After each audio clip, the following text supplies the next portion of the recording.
the bill of Senator Tulfo. I believe it's to do with France. I'd like to primarily ask, do we actually need a law to declare a friendship bill? Other countries do not legislate friendship bills. So, is this even necessary? There was a bill filed by Senator Tulfo that imposes a 15 million budget on the Philippine-France bill. We begin with the bill of Senator Tulfo. I believe it's to do with France. Perhaps before going into the detail regarding the various Friendship Day bills, I'd like to primarily ask, do we actually need a law to declare a friendship bill? What is the use of such a law? Shouldn't there just be a presidential issuance? In my understanding, other countries do not legislate friendship bills. So, is this even necessary? DFA, please. Thank you, Madam Chairperson. Good afternoon again. Thank you for giving us the opportunity to present the position of the Department of Foreign Affairs. I am ASEC Adrian Bernie Candelada. We want to give you an overview of the position of the Department of Foreign Affairs. By the way, online also present is our ambassador to Hungary, Ambassador Sen.Imee Franca. Yes, thank you very much. We recognize the ambassador from thank you, for ma'am. Hungary. Yes, please. Okay.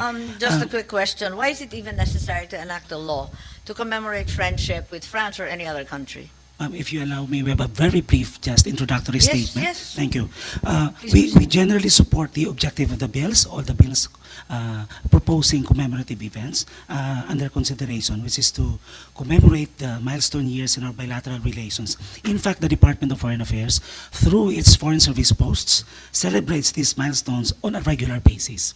Diplomatic missions in Manila also initiate such activities almost always Sorry, I on a didn't get the subsequent first basis. sentence. What was it?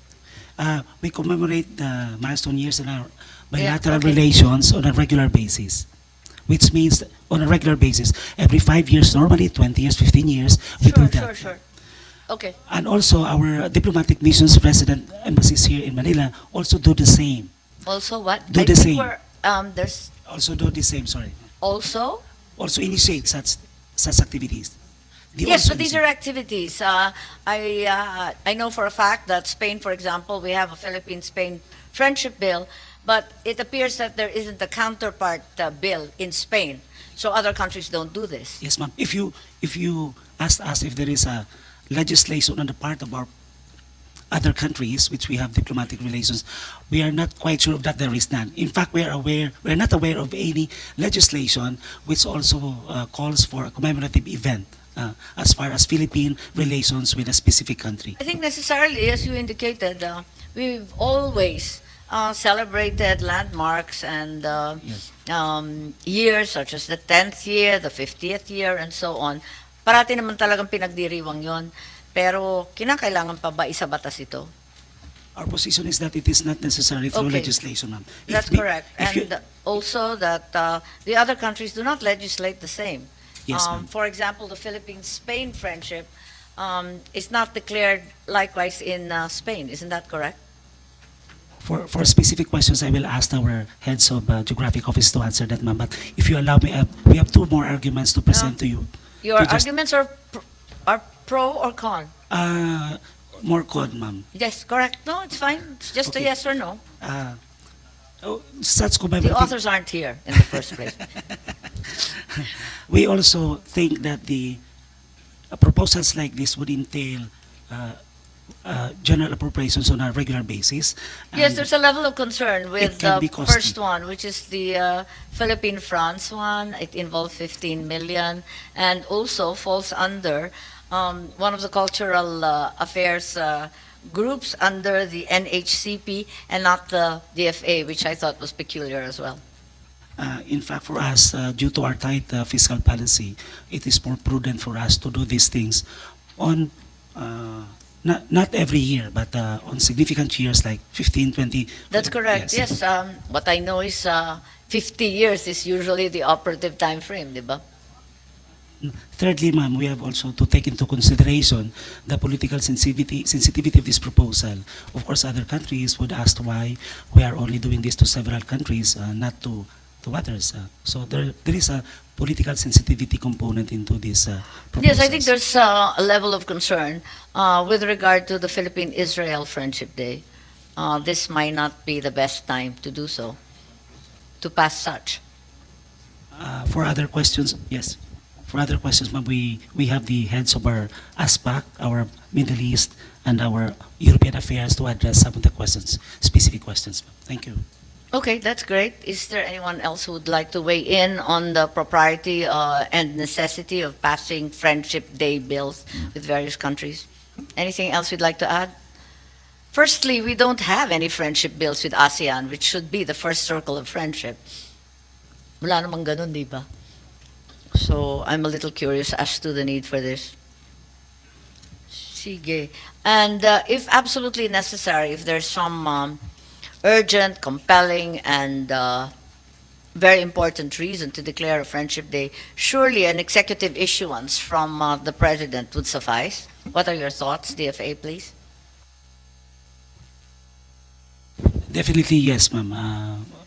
It doesn't have to be through legislation. It can be done through an executive order, administrative order, or maybe in fact Nothing at all. I mean, you just celebrate it, on right? the part of the Senate or Congress, you can pass also a resolution. Yes, which we have which on we have done occasion upon basis. visits by the foreign minister or the counterparts in the foreign senates. We've done that regularly. That's Yes, correct. ma'am. That's correct. Thank you. So we can have a very short hearing. This is great. Okay, so you're saying bills 1 to 8 may no longer be necessary. Coco, now the author is here. The position, Coco, of the DFA is that there is no need to declare friendship days, and that in fact the counterpart countries, such as Spain, have never declared friendship days, even if we have a Philippine-Spain friendship day. Sa Spain, di naman nila ginawang batas.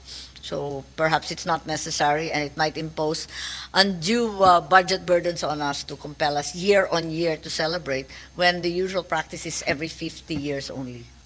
Thank you, Madam Chairperson, for scheduling and the bills for hearing. Well, number one, we determine our own acts. I mean, if Spain does not do it, so why does that determine what we should do or not do, di ba? And if you read the bills, sinabi naman doon yung mga milestone Yeah. years lang, 50th, 75th, 100th. So, don't tell me na grabe ang budgetary ano nito na because every year you need to celebrate it. It didn't refer to your bill. There was a bill filed by Senator Tulfo that imposes a 15 million budget on the Philippine France bill. So I'm certain we can do without Ayusin that. na lang natin. But Oo. siguro ganyan lang That's pakiusap ko. Let us 2129. not, Ang sinasabi lang nila na hindi na kailangan ng friendship laws. Actually, marami na rin tumatawag sa akin ng mga ambassadors and they appreciate it actually. Basta ang point ko lang, let not state practice by another state determine what we should do. Di ba? My concern was that If they among do- these friendship bills, there isn't a single one that refers to the primary circle of friendship, ASEAN. There isn't a single ASEAN country Precisely. So that's declared we- here. Eh kung mag-friendship day, di ba dapat mag-umpisa sa barangay ASEAN? Pwede. Yes. Ganun yun. So we can do it sa ASEAN and then we can do it dun sa ibang ano. So I don't think we will lose anything. Kung budgetary naman ito, nasa sa DF. It was already, yung bills ko at least delegated it to the DFA That's to correct. celebrate. The milestone, milestone. That's Yung iba nga, correct. kunyari 73rd na yung iba, say you celebrate the 75th, you no longer celebrate the 50th, lampas-lampas na yung iba. O maraming lampas-lampas na. So May, ganyan lang po, so maybe Madam Chair, if they can just study it in detail. Basta may pattern naman yung bill ko may pattern siya. It does not even affect the nature of the day itself. If it's It a doesn't holiday, even say if it's it's a a holiday, holiday or by special virtue of non-working day. another law, Wala then it nga eh. remains. Dapat ito wala. It should not affect. It's just a declaration, a commemoration, a marking of the friendship with another country. yes, I think, for example, the commemoration of the Hungary Friendship Day is important because yun lang ang tanging kakampi ng Pilipinas sa Precisely, Eurobloc. Isa Precisely, yun. mga ganun Yung ba? medyo So, obvious ba? Sila lang ang bumoboto para sa atin lagi. At saka, agree naman yata tayo that we want to be a friend to all nations. So all the more we are declaring friendship days which do not add to holidays. Which should No, not wala naman. add to holidays. Wala naman talaga. Walang effect. Wala namang holiday, wala namang Wala. deklarasyon It's just- kung working or It's just a non-working. commemoration. And then even yung actual celebration, nasa sa DFA na. Depends on your budget na rin. Umani naman ito ng iba't ibang reaksyon mula sa ating mga netizens. Ayon kay Ariana, syunga take bill. So sad bakit napuno ng syunga-syunga ang Senado. Pahayag naman ni Nercelina Jaffar, dagdag gastos itong bill na ito. Ang isipin nyo ay kung paano nyo tulungan ang mga Pilipino. At ito naman ang saloobin mula sa ating kababayan na si Ariel Ariels. Nanganganib na naman mabasura ang proposed bill nitong nagmamagaling na Senatong Tulfo. Mga kababayan, feel free to comment below para maglabas ng saloobin sa balitang ito.